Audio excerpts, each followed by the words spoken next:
I found love, humor, and beauty in my quest for ethical food. So basically, the book is about my attempts to eat outside of the industrial food system and outside of the capitalist restaurant system, and to see if that's even possible. And more specifically, Boone as my case study to see if that is possible, because I live here. It's the place that I call home. And I didn't really care if people were eating better, say in California, or if you could source food more ethically somewhere like that. I live here, and so I wanted this place to be my experiment. And to see if that's even possible or to what extent it's possible. And I use this watershed and more specifically Boone as my case study to see if that is possible, because I live here. It's the place that I call home. And I didn't really care if people were eating better, say in California, or if you could source food more ethically somewhere like that. I live here, and so I wanted this place to be my experiment. So I wanted briefly to start with this image. I know it's a little bit hard to see, but I can explain it.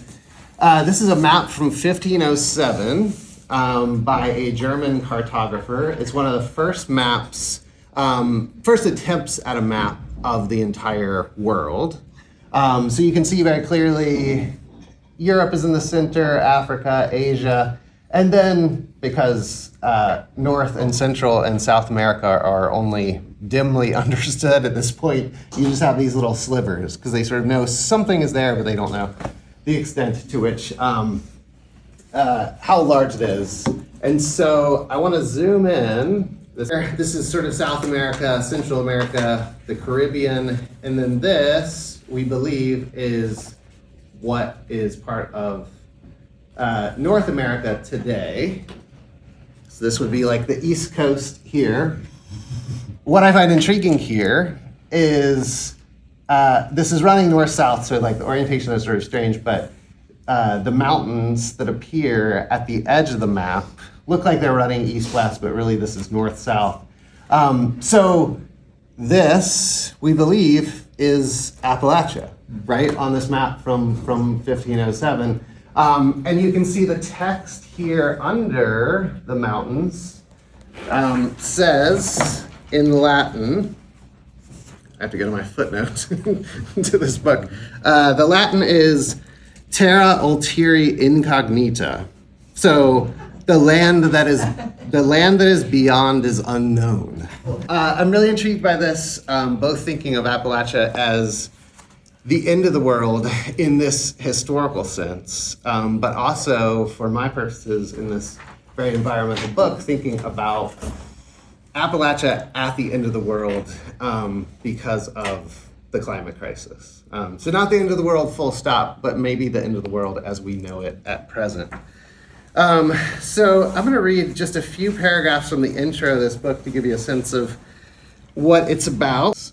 When we went there as kids, my two sisters and I snuck as many junk foods as we could into the shopping cart, while our mother, coupons in hand, frantically tried to procure healthy items on the family's limited budget. The cereal aisle was where most arguments began. Fruit Loops, Cocoa Puffs, Frosted Flakes, I wanted them all, and so did my sisters. The arguments continued and intensified as we contemplated lunch. We screamed for anything but the usual bologna, honeyed ham, smoked turkey, roast beef. There was a whole world, we suspected, beyond individually wrapped American cheese slices. Names like Munster and Gruyere beckoned. And when the topic of dinner was broached, we kids got downright mean. Shrimp, we demanded, and filet mignon, and ice cream to follow, Rocky Road, butter pecan, mint chocolate chip, or Little Debbie's, Swiss rolls, zebra cakes, oatmeal cream pies. Better yet, we snarled, ice cream on top of Little Debbie's. Our parents had themselves been working class kids and as a result refused to splurge on food, but we were greedy. Our metabolism's that of hummingbirds. So without a thought in our heads or a care in the world, we wanted more, more, more. In some ways, I remain bad at moderation, and the grocery store is still a wonderland. Given half a chance, I'd pitch a tent and live in one.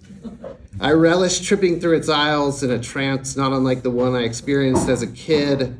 I still want everything, all the fruits, veggies, meats, breads. A nice, well-curated case of prepared foods will set me to drooling like a cartoon dog. So this is the very beginning. For me, the grocery store has always been a magical place. When we went there as kids, my two sisters and I snuck as many junk foods as we could into the shopping cart, while our mother, coupons in hand, frantically tried to procure healthy items on the family's limited budget.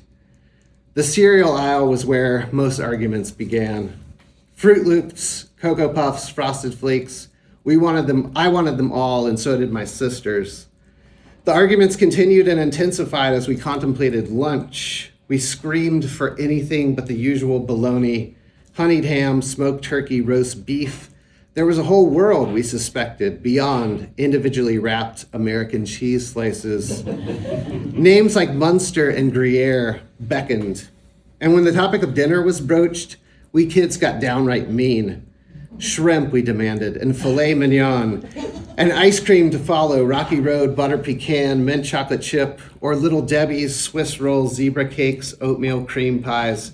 Better yet, we snarled, ice cream on top of Little Debbie's. Our parents had themselves been working class kids and as a result refused to splurge on food, but we were greedy. Our metabolism's that of hummingbirds. So without a thought in our heads or a care in the world, we wanted more, more, more. In some ways, I remain bad at moderation, and the grocery store is still a wonderland. Given half a chance, I'd pitch a tent and live in one. I relish tripping through its aisles in a trance not unlike the one I experienced as a kid. I still want everything, all the fruits, veggies, meats, breads. A nice, well-curated case of prepared foods will set me to drooling like a cartoon dog. The obstacle is no longer a health-conscious mother or a tight budget. These days I fret over the ethics of eating. Not a single act of consumption is free from guilt any longer. Going to the grocery store now, for me, is a fraught experience full of conflicted desire. Back then, I never would have imagined that the items on the grocery store shelves that gave me so much joy were responsible, at least in part, for causing suffering and even our current climate crisis. So I picked food as an environmental issue to focus on because it was something I felt like I had some control over. Like the power that comes into my house, the electricity, I can't control if that electricity is coming from coal, right? Theoretically, I could put solar panels on my house, but I can't afford that, and our government is very bad at incentivizing renewable energies. So I came to food as sort of a way that I could potentially bring ethically sourced foods into my house and also ultimately into my body. So I started the project with that in mind, and I quickly realized that I wanted the tone of my book to be different than most environmental and food writing. I find that a lot of it is earnest to the point of being self-righteous and even sanctimonious, right? There's a lot of idealistic thinking in the genre, and there's a lot of very romantic thinking in the genre.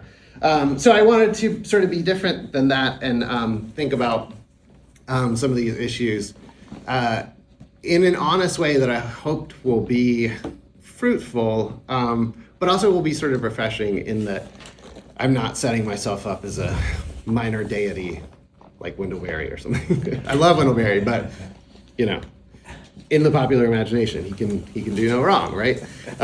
So I do things wrong all the time, and I wanted to be really candid about that.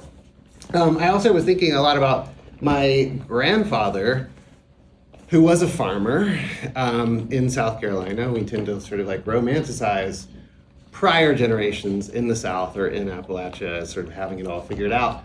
My grandfather was a farmer, and I never saw the man eat anything but Vienna sausages out of a can, nabs, those Lance cracker sandwiches, and lots and lots of Kentucky Gentleman bourbon. So I was intrigued by that idea. So my grandfather was also just a really fascinating person. And he had all of these great sayings that I'm really fascinated by.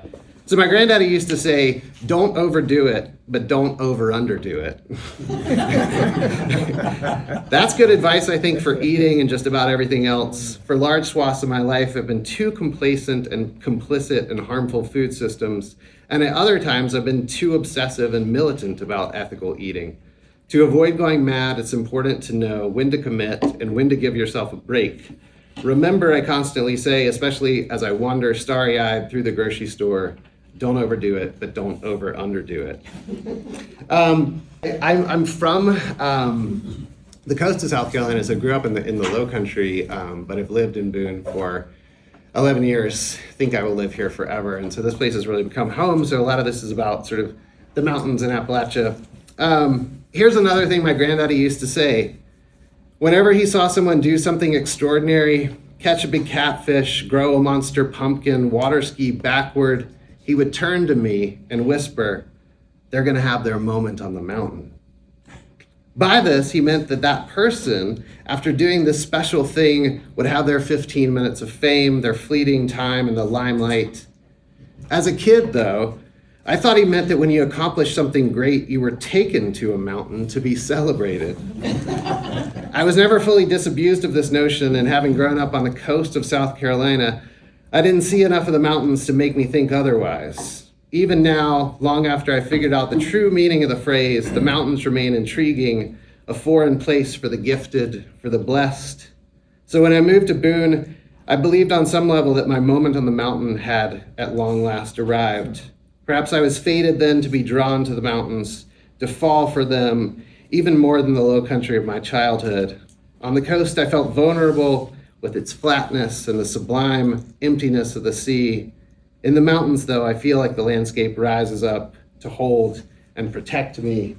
So in some level, I think this book ended up being kind of a love letter to the region that I now call home. So, like I said, I try to highlight these efforts to eat outside of the industrial food system. So I have chapters on Eustace Conway and sort of who's a local celebrity, famous / infamous, depending on your perception of him. I have chapters on the trout fishing industry in Western North Carolina. I have a chapter on Farm Cafe, which is a great non-profit restaurant downtown Boone. I have a chapter on a grape farm called Against the Grain that is just outside of Boone that I was able to work on for 8 months during a research sabbatical that I had. So yeah, I have all these sorts of experiences, and I try to be very candid about when I try and fail, when I'm too tired or depressed or poor to even try, and then sometimes situations that are just beyond me and I cannot find solutions to. So I'll end with just the last couple paragraphs of this introduction. While I don't have all the answers, I do offer an honest reckoning with how food choices impact the environment, and by doing so, I consider my own responsibilities to the place I live and the far-flung places my lifestyle impacts. Studying the ethical quandaries surrounding how we feed ourselves does not suggest that we should give up. It means facing rather than ignoring or denying dire challenges. Therefore, I provide an on-the-ground assessment of how it feels to desire to be an ethical eater and good environmentalist, all the while knowing that I will probably fail. I have this long riff in the intro about Edward Abbey, who was not a very sanctimonious environmental writer. He was very irreverent, but Abbey always said, the only good environmentalist is the environmentalist who walks out into the desert, slits his wrists, and lets the vultures feast on his carrion. I don't know, that's very extreme, but it seems fitting to me that this contemplation of the end of the world should take place in Appalachia. Historically, settler colonists thought of the mountains as the end of the world because they were quite literally the edge of the map, anything beyond which was wholly unknown, as we see here.